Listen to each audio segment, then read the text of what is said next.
Hi, I'm Britton LaRue, and this is Moon to Moon. Moon to Moon is a space to consider, celebrate, and share the ways we come home to ourselves, anchor through change, and uncover our power.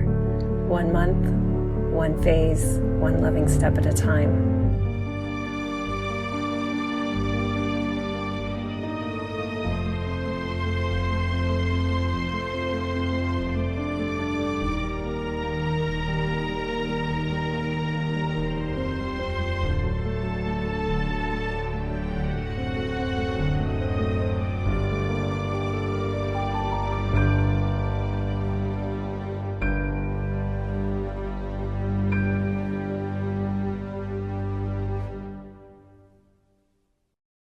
Hello, Moon to Moon.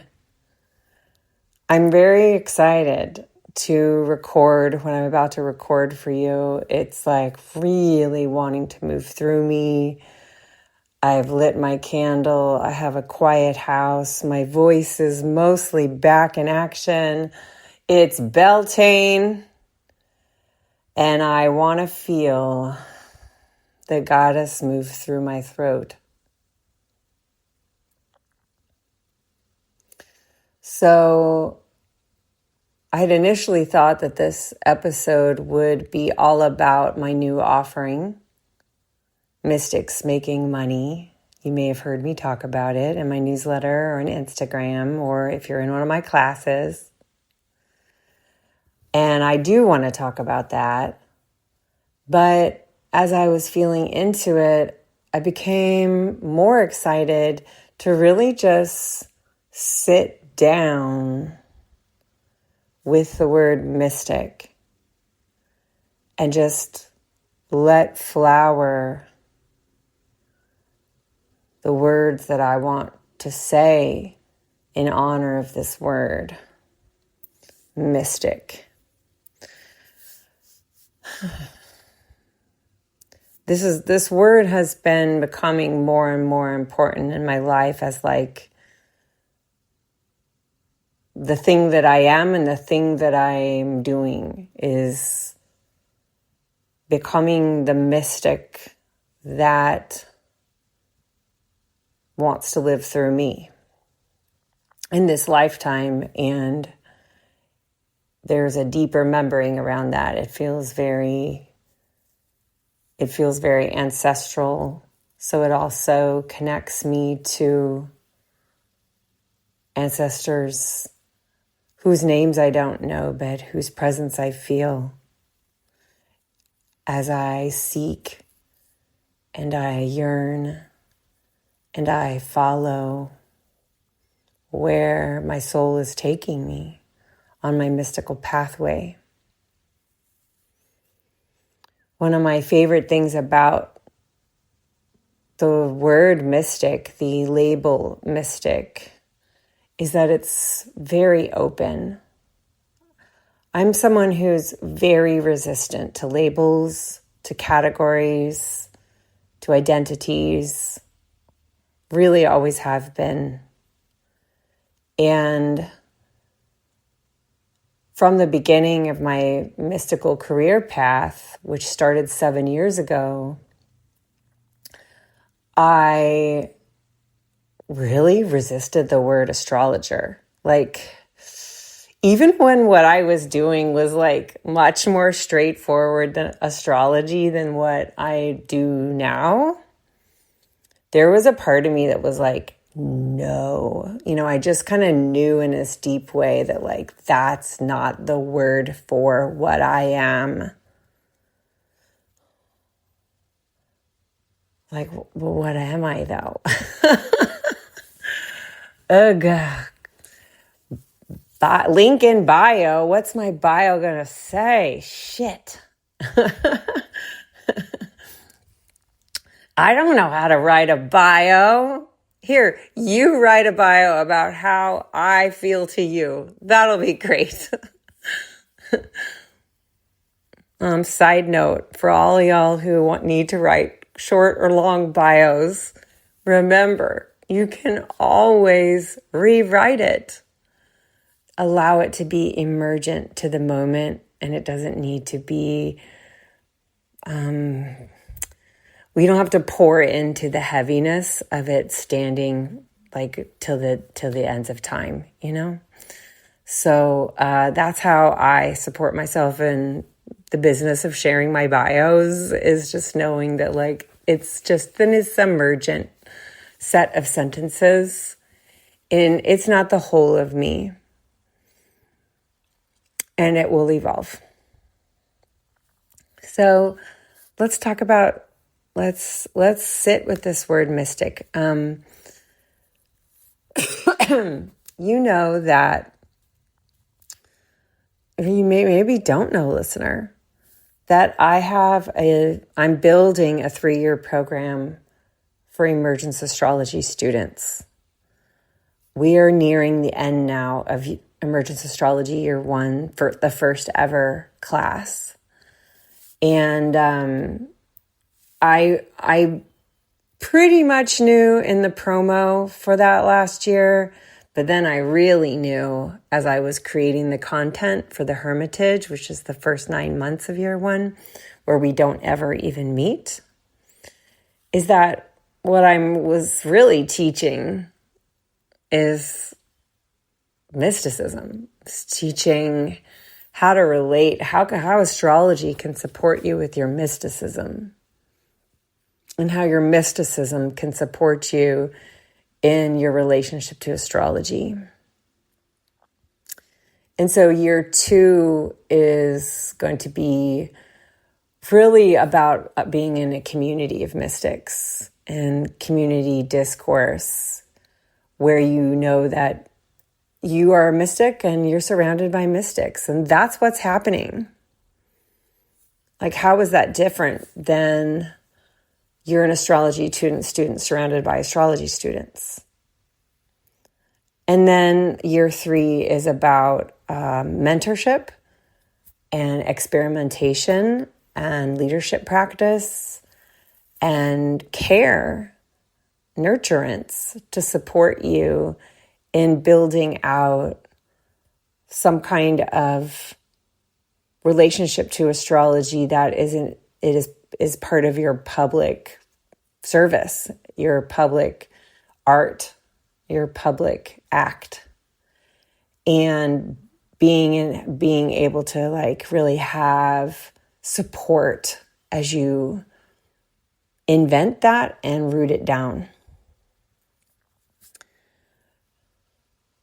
So I would say that like that a big part of emergence astrology is about mysticism. Emergence astrology is extremely mystical. And that's a question that we're living into in this episode, that I'm inviting you to be with me on it, is what's the difference between a mystic and being mystical? Is there a difference? I think that's a good question to ask. But in this episode, I'm going to invite us to really be with the noun, the noun, where we sit down inside of the word mystic. To be a mystic, to claim the name mystic for yourself. What does it mean to do that? What does it mean to claim the name mystic? What are you saying when you do that? What kind of declaration is that? What kind of manifesto is that? What does it mean to name yourself a mystic? What are you signaling? What does it give you? What does it give you? How does it support you to do that? Does it support you to do that? These are all great questions that you can just hold lightly as you go about your life. So, yeah, I have this program, this program that I've just announced. It's really a long time in the making. I've shared here and there about the name. I was in this house because I know which bathroom I was in, because I was in the tub. I was in the bathtub in water. I was in a deep trance state of meditation. Like, sometimes my guides, I get connected and it is just like as if I turned on a radio and it's coming in that loud. Like, it is so loud and clear. I love this. It's not always this way. So it always feels like, oh, it's just the best. It's just the best. And it's like the practice of it is just allowing myself to stay in that open state. Like, as long as the information's coming in and it feels good, and just hold it.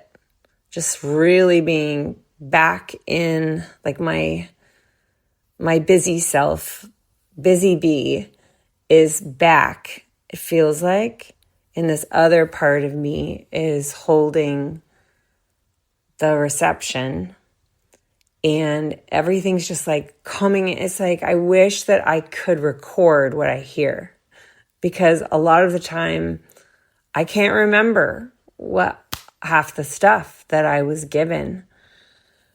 I'm very clairaudient with my channel, which refers to hearing, just that sense of like hearing. I hear English language instructions, and I can ask a question and then I get the answers. And when I'm in that channel, it just is like, it's a really strong voice. Like, it's not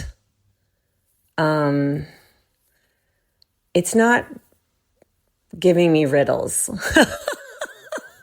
It's like very direct, like you pull a tarot card and sometimes it's direct and sometimes you're like, not really sure what this message is. I guess I'm going to have to live a little and see like what you meant by that. And sometimes our guidance can feel like that. Like, sometimes it's really clear and sometimes it's like you're just given enough, but you don't get the whole thing, So this particular day, a few years ago, I was in the bathtub and I was receiving information and I was asking about my service and my craft and like how I'm supporting others and what's exciting for me. And I was speaking with my guides about, I honestly don't really remember now, like what the context was. I just remember the punchline because I asked for the name and they were like, of this whatever project that I have, which is part of a larger project of being here on planet Earth. And they said, Mystics Making Money. And it was like, whoa. That nearly popped me out of my trance state. Because it's like, it's kind of cringy, it's kind of really, really, because it's so direct and it's got the cutesy alliteration and it uses the word money, which is just like such a loaded, such a hot word, hot potato. And so since then, it's been this living thing in my journal. It's been a living thing with my guides. Matt's known about it. And it's been sort of like an internal brief that I'm not showing the outside world for like, it's kind of more in my Mystics Making Money service, my Mystics Making Money art, as opposed to a different form of art that I might be doing, like the Unshaming Project, which is very connected to Mystics Making Money, as we will all see, and is probably already something that everyone can imagine, that if we're talking about money, we're going to be talking about shame. So I, now acting on it, I started to notice that I have a bunch of smaller projects that I do in a year that are all in the Mystics Making Money world. And I had these other projects that I just was not able to find a home for. I was not able to find space for them. I was not able to get them out of myself. I've been talking about doing a promo workshop, a promo class since 2021. I just haven't been able to get it where it needs to be. Not the teachings. The teachings have always been ready. But I guess for me, it's what I'm seeing in my mind is a pot. I have these plants and they need a pot, So what kind of a pot do they need? What's the right place to set them so that they can thrive from there, from that home? And I think that for a lot of the the beings as offerings that I have circulating in my field, they're just they're here, but they don't have a home yet. I just always tell them, it's just not, I just don't have your home yet. Once it's just going to appear. I just don't know the timing. And so here it is. This is how there's a home. There's this new series. It's a series of workshops, one a season. So for a year. And I know I have 8 that are ready to come out of me right now. Just let's hit action and let's go. I'm ready to do them. And I'm going to space them out because I have these other offerings that I tend to as well. So everything can have spaciousness and time. And I like the idea of having them be workshops so that you buy one at a time, so that it's just able to be a more light touch investment for the student, time-wise, money-wise, capacity-wise, since most of my other stuff is long containers. And that's really, I'm really good at the long-term containers. So this is a long-term container for me, but it can be to the student if they want to do them all, but it doesn't have to be. And that way, different kinds of people can come and munch on it, Somebody who really, really, really wants to learn about creating curriculum can come to that one. And maybe they don't want any of my other stuff. And I like that, having an offering like this, So that's how I'm seeing the setup is I can space out the promos and the execution and just slow drip it over 2 years. And let it grow in its aura and let it grow in its name and let it grow out as a home space that it wants to be as I do it. I think it's extremely likely that I will feel another 4 who want to be part of this, and it may end up being a 3-year project then. So an important thing I want you to register about this is that when you see me promoting one, I won't be promoting it again for 2, maybe 3 years. So unlike my other offerings where it's like, I'll see you next year instead of, I don't have space this year, I'm going to be creating these so that they're beautiful as replays. Like they could just be self-paced. I'm basically like doing a self-paced offering in front of an audience. Some people really like the live. It helps them be sure that they do it. And some people couldn't give a fuck about that, or they can't make the live, or they missed it. And so what I'm hoping here is that everybody wins. If you want to come. If coming is not in the cards for you, no problem. So, because some people are not going to know this exists until I'm several in, and I want them to be able to still buy the old ones. And so it'll be a 2 to 3 year project. And then at that time, I will decide what do I want to do with this world that I've built? Do I want to go through them all again? Or does it want to become something else? And so there's a pretty decent chance I won't want to do it again, and then I'll want to make it something else.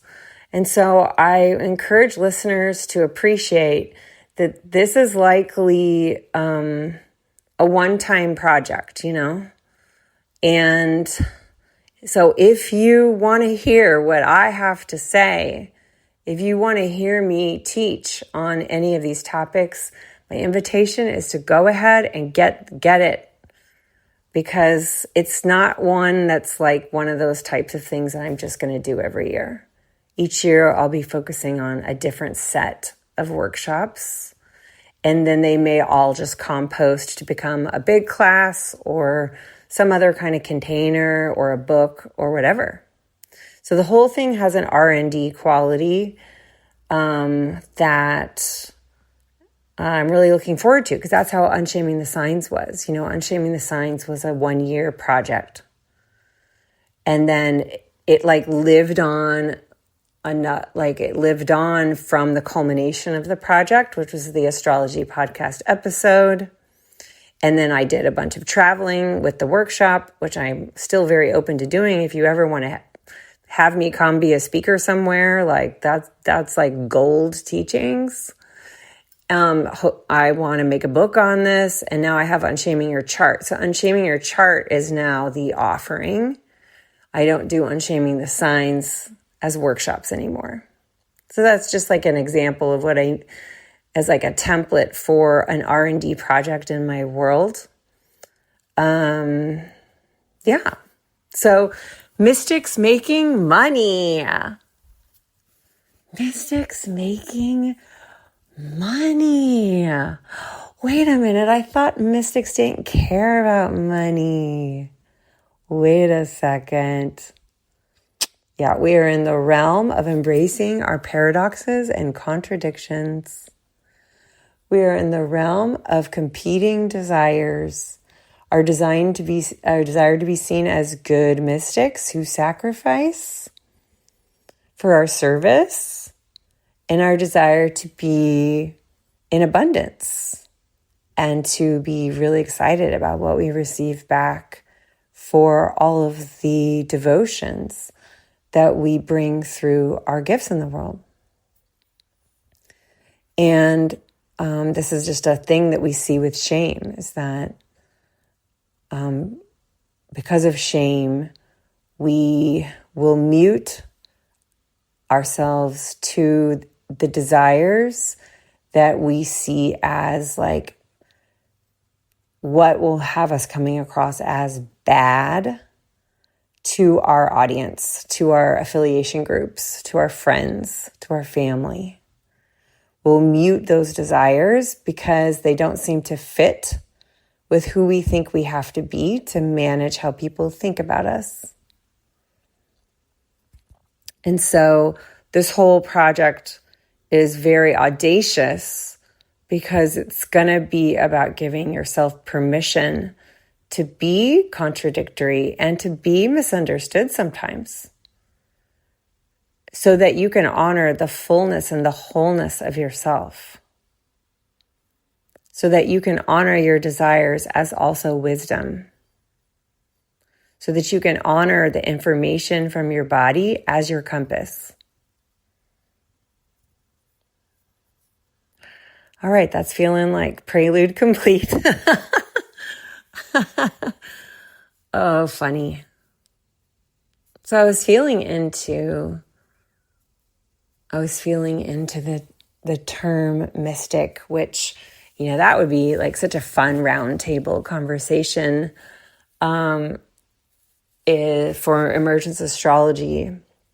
I should just talk about this word and what it means for each person. Like, honestly, my definition is what's coming out of me today. It's emergent. It's running through my own subjectivity. And one of the great things about the word mystic is it is multivalent. So everybody's going to have their own way of defining this, which I like about it. It has a kind of vagueness to it, which I find liberating because you can really make this word your own. And it's like, exactly, that's the point. That's the point. So I was thinking about 3 big categories that for me are very exciting and evocative about the word mystic. Like, what is a mystic? Who is a mystic? How do you know that you're in the realm of the mystic? When are you not in the realm of the mystic?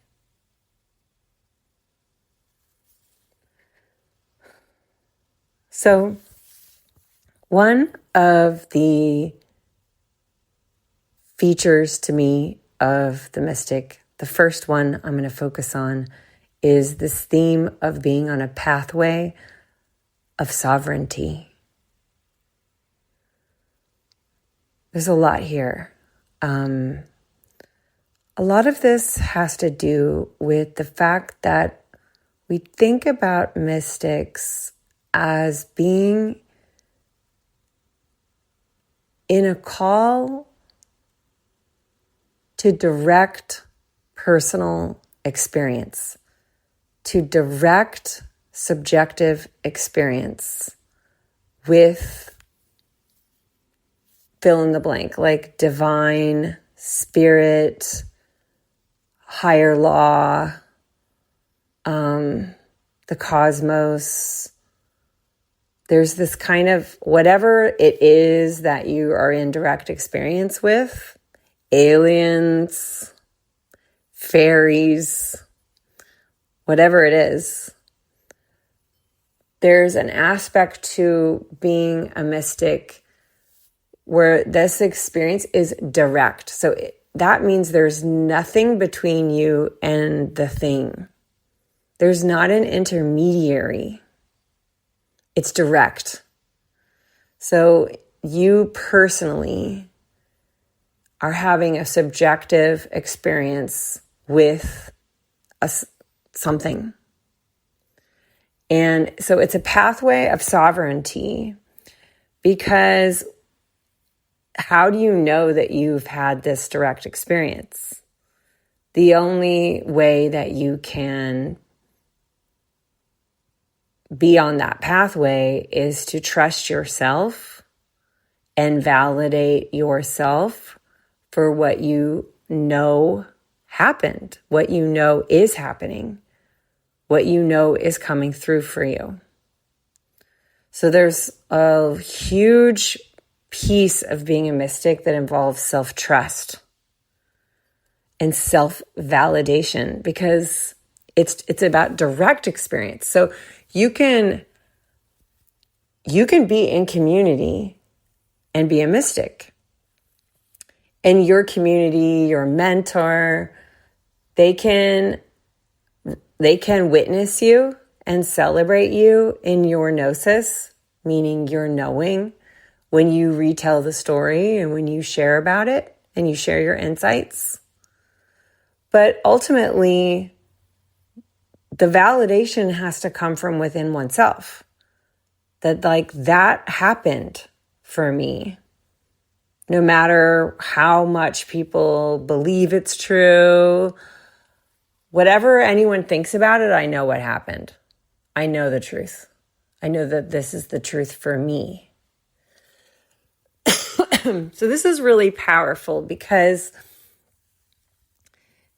that we're talking about a self-trust pathway. And this links to unshaming because one of the greatest wounds of shame is breaches in self-trust. It erodes self-trust, shame. Unshaming is a self-trust repair process. We are repairing with self-trust when we unshame.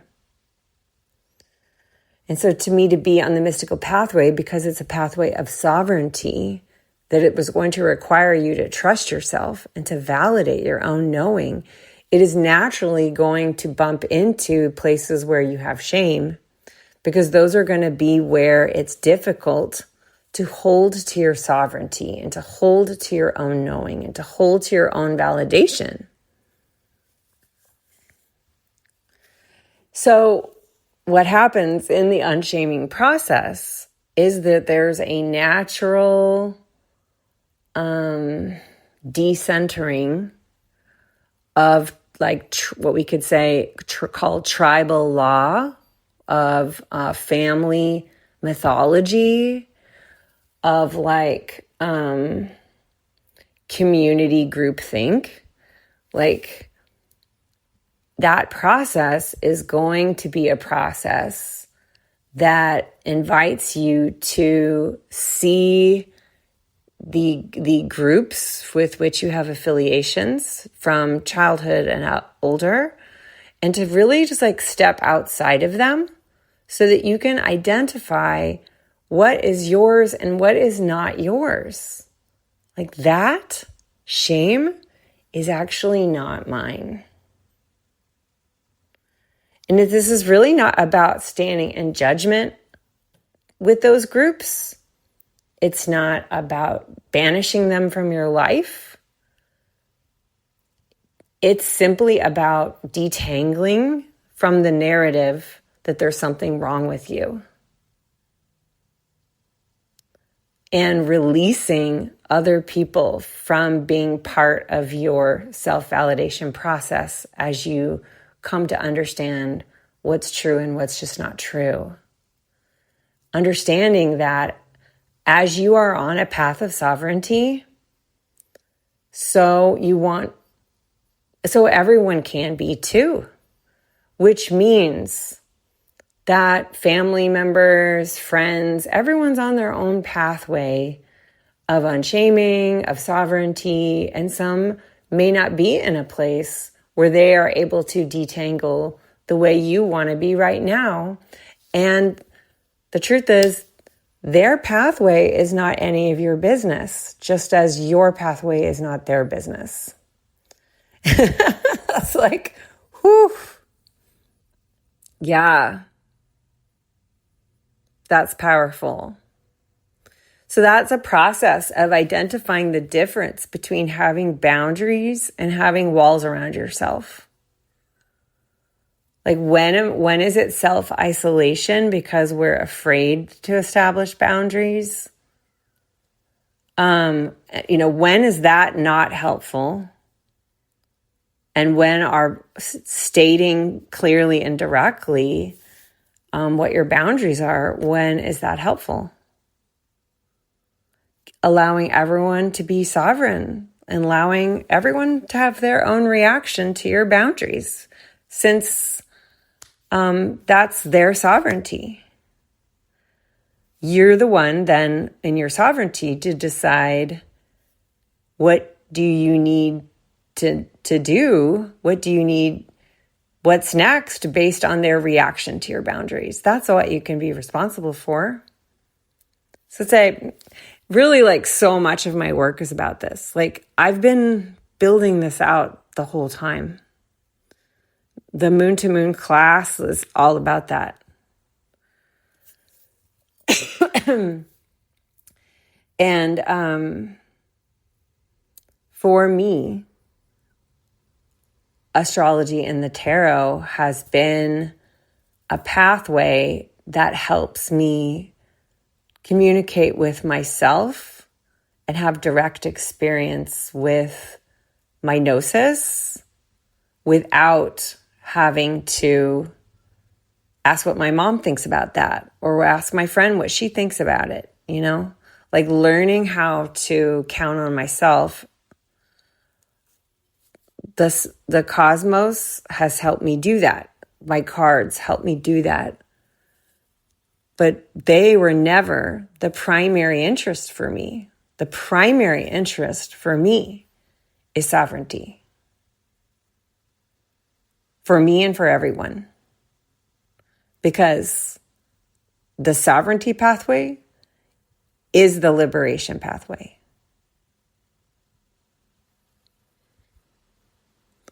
And so I feel like this pathway, absolutely, your relationship with money absolutely has to rewire as you're going through your sovereignty journey, because you will realize how much about money it has been internalized from others, and it's not you.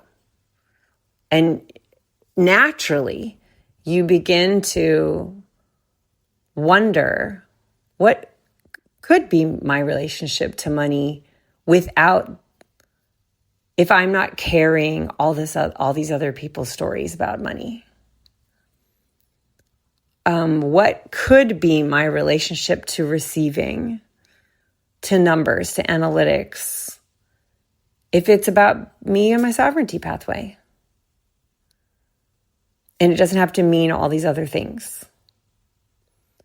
Am I available to bring boundaries into my relationship with money too?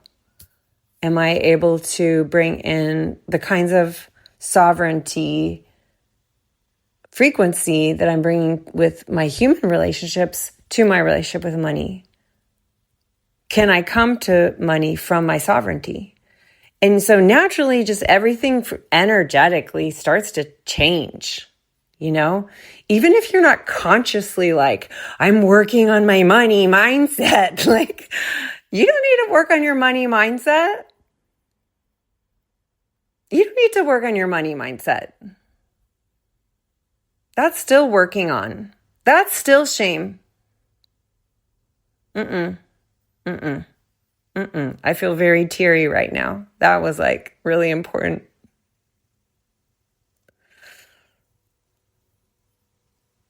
Commit to your sovereignty as a mystic and watch as your relationship to money just naturally begins to change. Trust that it will. You don't need to sweat over your money mindset. All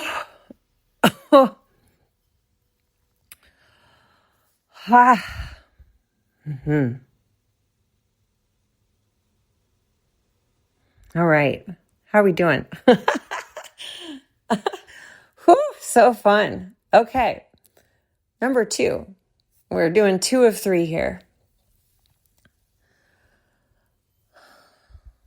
It feels to me that for the mystic, that the mystic is on a pathway of mystery, even more of a devotion to mystery. It's a devotion to mystery. So what does that mean? And this is where everyone is sovereign, you know? Like what mystery is, that is a personal knowing.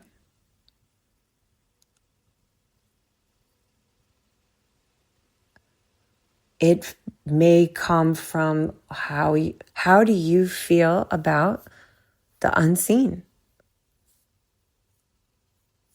What is your relationship to something like spirit or the spirits everywhere in everything, the animated world? Mystery could include the mysteries of life, death, life, and cycles and returns of ancestors, the waters, the mysteries of consciousness. What is consciousness? It's a mystery. We don't know. And energy, we don't know. It's mystery. This devotion to mystery is a courtship, you know? It's a relationship. Relationships are about listening and speaking back. You know, it's call and response.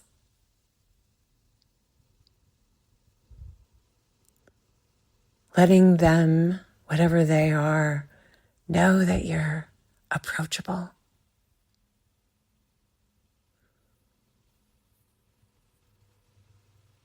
Asking them questions and watching the responses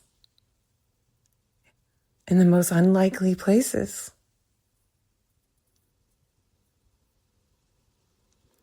The willingness to be amazed,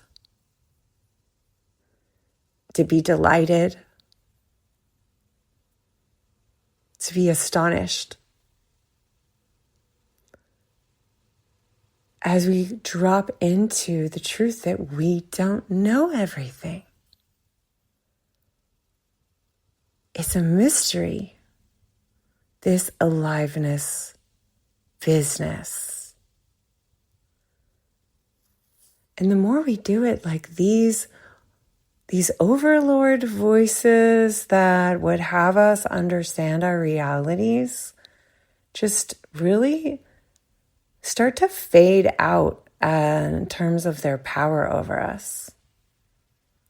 Just like, huh? Like, what even language are you speaking?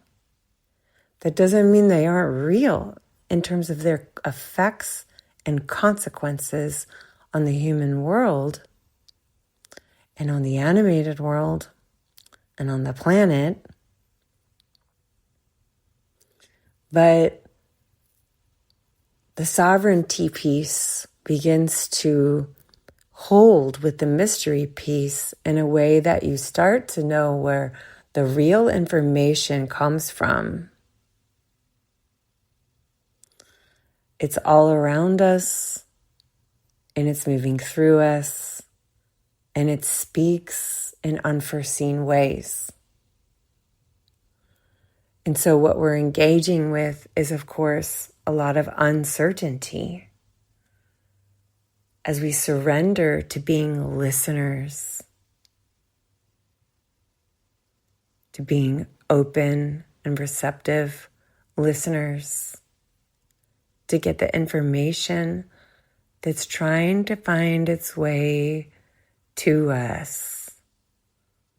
What would it be like to trust that we are very supported through the unseen? But we can't control this.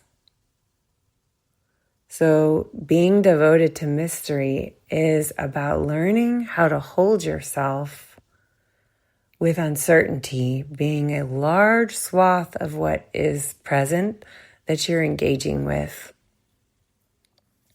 And what begins to happen is that we repair from certainty culture. which is also shame culture. And the thing is, like, the only way we're able to do that is through self-trust and self-validation. Validating what you know is true.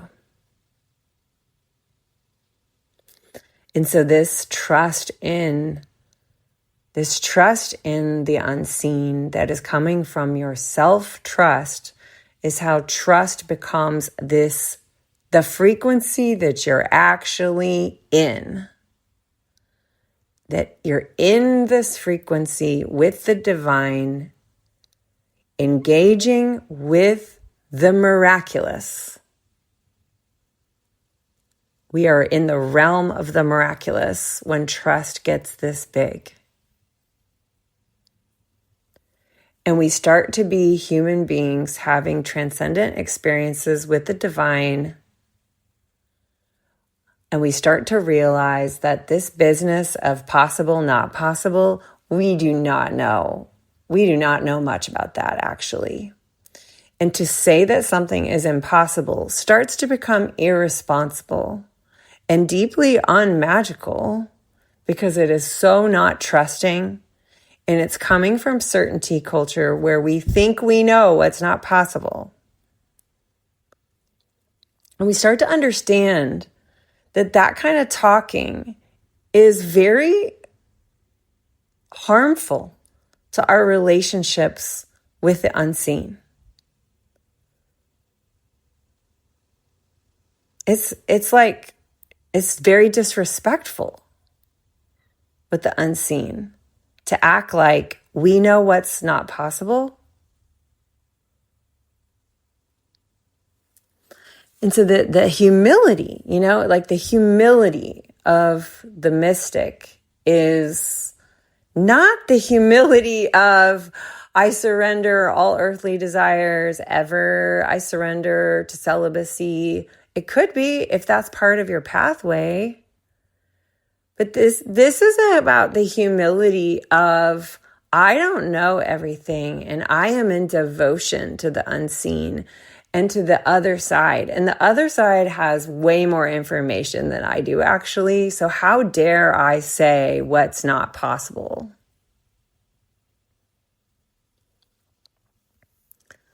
In this way, we become very open and very attuned as listeners, which allows us to then be approachable to life, approachable to the animated world that is syncing with us now. And here's the relationship to money again. You don't have to work on your money mindset. When you are in your mystic pathway, you will naturally become open to the miraculous and to trusting in the support that's guiding you from the other side. You don't have all the information, but you are allowed to communicate. It's adored to communicate as long as you're not trying to control. And you can communicate your desires in this dance. And so then the money just comes your way as part of this dance that's now like very separate feeling from the realities of when we're in the scarcity of the overlord culture, the patriarchal culture, the dominating culture. The mystic pathway gets us out of that reality, which isn't to say that we don't actually still see the consequences of that reality. So it's about holding both, but liberating ourselves. And the more you liberate yourself as a mystic, the more you want this for everyone. Like, this is not information to hoard. what would hoarding be for in this reality, in the mystic pathway? Like, hoarding doesn't energetically sync with the mystic pathway. Hoarding belongs to that other reality that the mystic pathway liberates you from, even though it still exists and even though you got your eyes on it.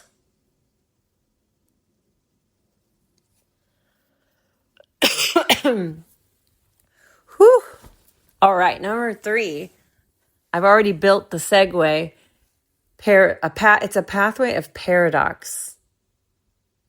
It's a pathway of paradox. There's infinite paradoxes. The first big one is that you are human and you are a divine being at the same time. The mystic understands this, or at least it's a pathway towards understanding this. And so you can take the sky view and see the sky view as the divinity that you are. And you can also come into the specific positionality of the human experience and also recognize the truth that the paradox of us all being one body, but also the crucial truth that you are also a self, and your self-trust and your self-validation, your sovereignty is absolutely essential to the whole. There's the paradox of being like absolutely in present time, like in present time, that is what we have. The present moment is the only place where we can create and where we can love. And we're also multidimensional, and the past is always present, and you're always your future self, and you are always your past lives too, and the layers of your lineages. And we're multidimensional. We're so vast. There's the paradox of that this is a pathway of self-trust, and it's also a pathway of self-doubt. Like, self-doubt is part of being a mystic in a daily way. It's being a mystic doesn't mean you don't doubt yourself. Like, doubt is a portal that you move through on the infinity loop, where the other end is self-trust, and you go back and forth. And it's just like learning, like, oh, I see where I am in the loop right now. This is not a problem. That on the one hand, you have access to feeling grounded, to feeling rooted, to feeling anchored at any moment. And a lot of the time when we're mystics, we feel unmoored, we feel confused, we feel out to sea, we feel like we don't know where we're going. What am I even doing?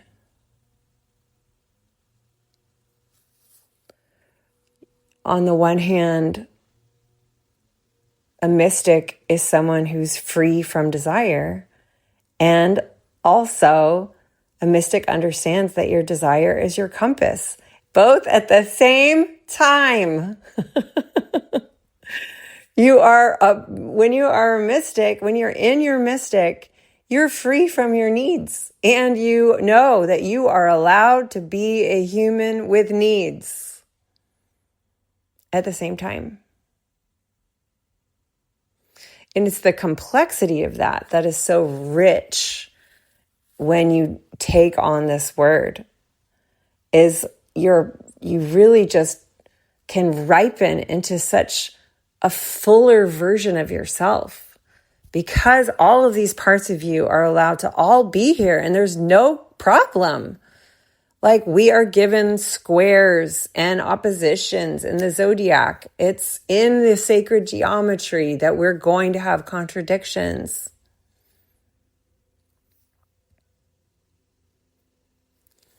And so all of this contradiction, paradox business is very helpful with money because on the one hand, you know that money could never, ever define you. Like there is just no way that money could ever define you. That doesn't even make sense from a mystic perspective. And on the other hand, you're also very free. You're free to desire whatever you would like, whatever would feel nice, whatever would feel delicious. You're free to appreciate what wants to move to you as you're navigating in the world in reciprocity with other human beings. So, how does that feel? Something that I wanted to speak to then before I close that feels important is that, we don't necessarily associate mystics with manifestation. We don't necessarily, there's kind of like in a Venn diagram of like magical types of folks. The mystics aren't necessarily the ones who are making the things happen, like the alchemists, the magicians, even the witches. But I feel like for me, because I also identify with all of these terms, I feel like the bridge from mysticism to manifestation is in the unification of your selfness with all life. And so in a as within, so without kind of a way, as you have been on that pathway of sovereignty, you've been on the pathway of your devotion to mystery, you've been on your pathway of paradox, your selfness as a fractal is getting bigger and more complex, and it's singing out into the animated world, all the parts of you, including the parts of you that would like a lot of people to show up to your thing, or who would like to sell the stuff that you're making so that other people can have it and you can have the opportunity to keep making, the opportunity to participate. That's what this is about, is opportunities, portals. Opportunity is portal. The doorways to participation, to creation, to being in synergy, to being in reciprocity with the living systems all around us, including the living system of the marketplace. And so as all that inner richness grows from the mystical being that you are, more and more of you is communicating to the animated world about where you're going and what you would like to have happen. It's not just communicating, I want to get money from people, because the loud communicating is how you want to contribute to the living system, That what you get back is part of the reciprocity. So it's all there, keeping it reciprocal.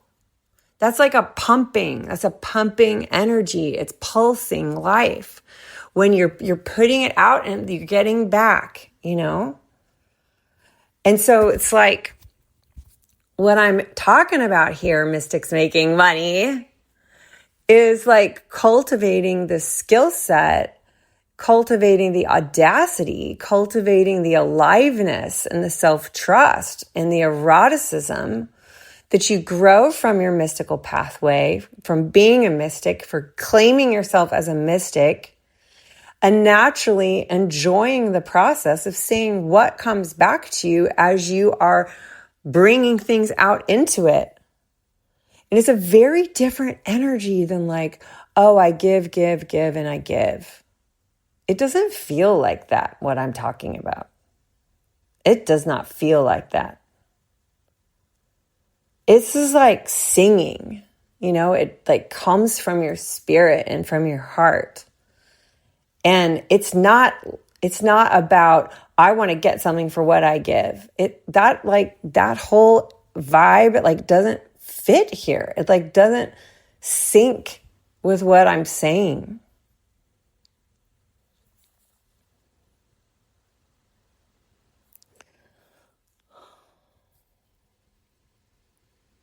So, to conclude, like this whole thing is really a devotion to Venus, to the goddess, who in all their guises has been teaching me about how to pump life through my spirit, my being, my body, through my dreams and desires, through my imaginations, and has been helping me to weave new ways and new codes with trust that I don't know everything.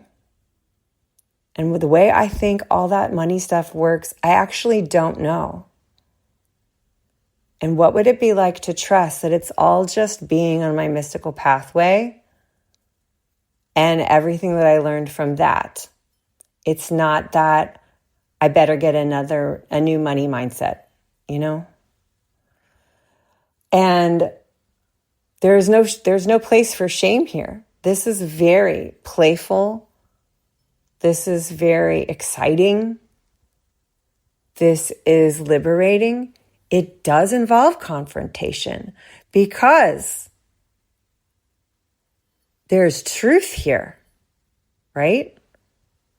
Whenever truth is here, it's confrontational. It's high sensation to the parts of you who, for some good reason in the past, chose to not want to hear about that truth, or who don't want to be in the space of that truth, or who think that truth is going to take you down and hurt you. So a lot of what I say may feel confrontational. It may feel activating. It may feel like repellent.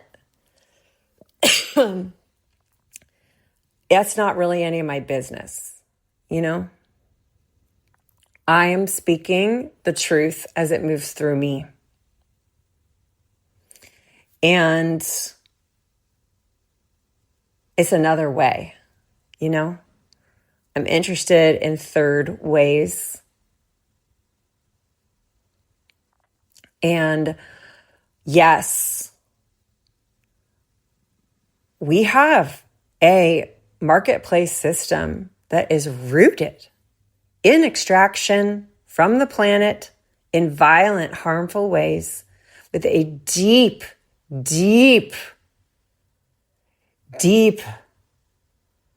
there's deep violence to the goddess in our marketplace.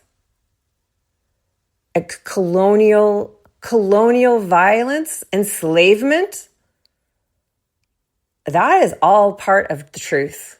That's all part of the truth. What I'm interested in is how the imagination, the devotion to mystery, the listening and the humility with the gods, with the goddess, how we together can imagine and actually embody here, now, not potential. It's here now, another way.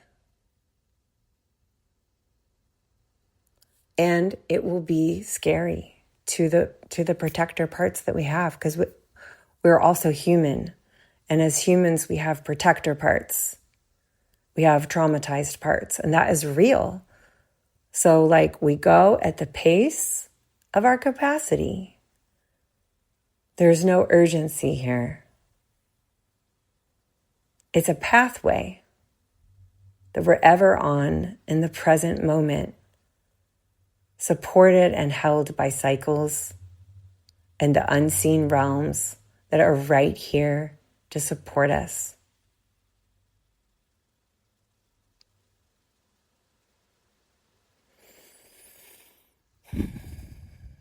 I'm so excited to get into this.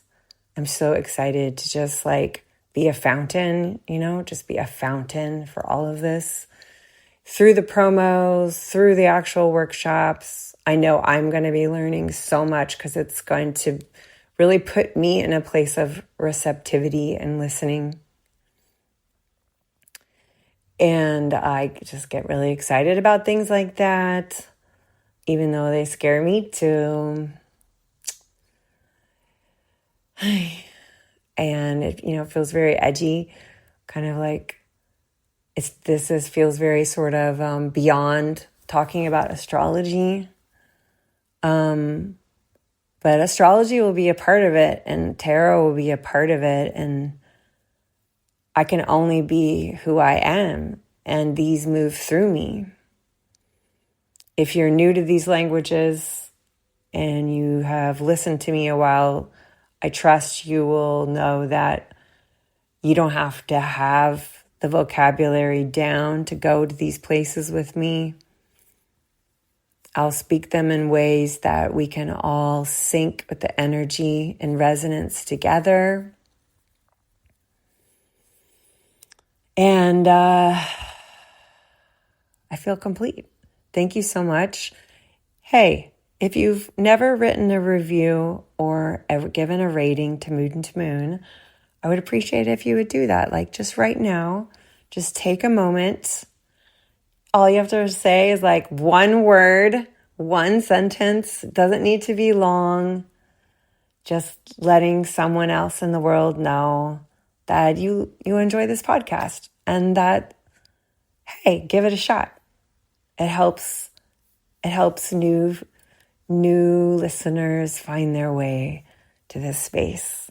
Thank you, thank you, thank you, thank you, thank you, thank you, thank you. I look forward, I hope, to seeing you at the first Mystics Making Money, which will be May 14th, May 15th, and May 16th. Or in the future, because it's going to work beautifully asynchronously, we're going to be talking about contracts, pricing, and boundaries. I really don't know how I'm going to say it all in 6 hours. So I'm going to be listening for the guidance for maximum potency. Since this one, there's just so much to say on this. It is going to be so helpful for you. I can promise you that. Thank you. Until the next time, take care.